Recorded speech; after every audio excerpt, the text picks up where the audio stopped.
Siti Muniratu Saidah dari kelas C3 Manajemen Informatika. Saya membuat video ini guna untuk menyelesaikan tugas yang telah diberikan oleh Bapak Rio Rajab Isdendi selaku dosen pengampu mata kuliah Pendidikan Kewarganegaraan. Video kali ini saya akan membahas tentang hakikat pendidikan kewarganegaraan.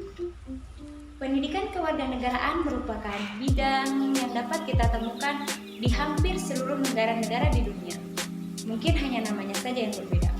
Lalu, mengapa pendidikan kewarganegaraan itu menjadi program pendidikan di negara-negara di dunia?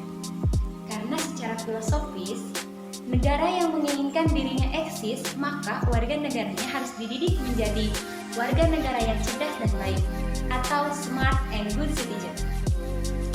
Pendidikan kewarganegaraan di negara-negara lain juga ada, hanya saja namanya tidak sama seperti di negara kita. Jika di negara kita namanya adalah pendidikan kewarganegaraan atau sering kita singkat menjadi PKN, di negara lain itu berbeda. Nah, yang mana di negara-negara lain itu, contohnya di United Kingdom disebut sebagai citizenship education, di Amerika disebut sebagai civic education, dan di sejumlah negara di Timur Tengah disebut sebagai tahlimatul muwatonah atau tarbiyatul al-watoniyah. Di Meksiko disebut sebagai education cívicas, kemudian di Jerman disebut sebagai Sachsenrecht, kemudian di Australia disebut sebagai civic, di New Zealand disebut sebagai social studies, di Afrika Selatan disebut sebagai life orientation, di Hongaria disebut sebagai people and society, di negara tetangga atau Singapura disebut sebagai moral education, di Malaysia disebut sebagai pendidikan sipik dan kewarganegaraan, di Portugal disebut sebagai formació education, di Bulgaria disebut sebagai civic history and civic education, dan yang terakhir di Norwegia disebut sebagai l'education civic. Nah, itulah nama-nama pendidikan kewarganegaraan di negara lain. Nah, saya tadi sudah menyebutkan negara yang menginginkan dirinya eksis, maka warga negaranya harus dididik menjadi warga negara yang cerdas dan baik. Nah, di dalam mendidik warga negara itu tidaklah mudah. Mengapa begitu? Karena setiap warga negara memiliki pola pikir dan pendapat yang berbeda, karakteristik yang berbeda. Jadi itu sangatlah tidak mudah dalam mendidiknya. Nah, saya pernah membaca artikel yang dikemukakan oleh Nadine and Clark bahwa warga negara itu memiliki tiga tipe. Yang pertama ada tipe civic, ya kalau nggak salah, Yang pertama adalah tipe stone citizen, yang kedua adalah tipe stone citizen, dan yang ketiga adalah tipe generator citizen. Nah, kita akan mempelajari tentang tiga tipe warga negara ini. Kita akan mengetahui warga negara manakah yang di antara tiga tipe tersebut yang masuk ke dalam warga negara yang ideal, yang termasuk smart and good citizen. Yang pertama ada tipe warga negara stone citizen. Dia bersifat seperti busa. Mengapa seperti busa? Ya, dia mudah terombang-ambing, mudah terbawa arus, mudah tergoyahkan. Nah, diibaratkan busa di tengah lautan.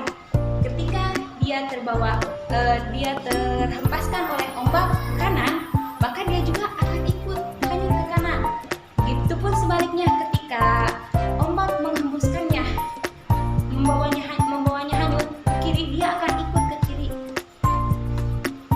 Begitupun dengan warga negara tipe busa, dia mudah goyah, mudah terbawa arus, dan mudah terpengaruhi. Tidak yang bisa kita katakan dia tidak memiliki pendirian yang kokoh. Nah, itu tidak termasuk ke dalam idealnya tipe warga negara, atau tidak termasuk ke dalam tipe warga negara smart and good citizen. Kemudian yang kedua adalah tipe stone citizen. Dia adalah tipe batu. Bagaimana tipe batu? Ya, dia memiliki karakteristik yang sangat kuat ataupun tidak mudah terpengaruh, yang begitu. Apabila dia sangat sulit menerima pandangan dari orang lain apabila menurut pandangannya itu tidak benar.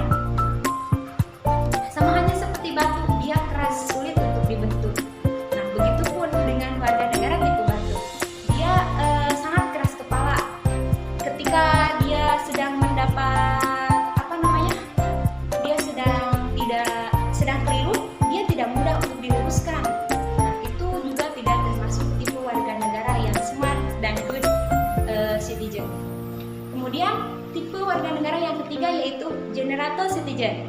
Nah, tipe yang ketiga ini merupakan tipe warga negara yang mampu menggerakkan dan berpartisipasi aktif dalam masyarakat, bernegara, bahkan berbangsa.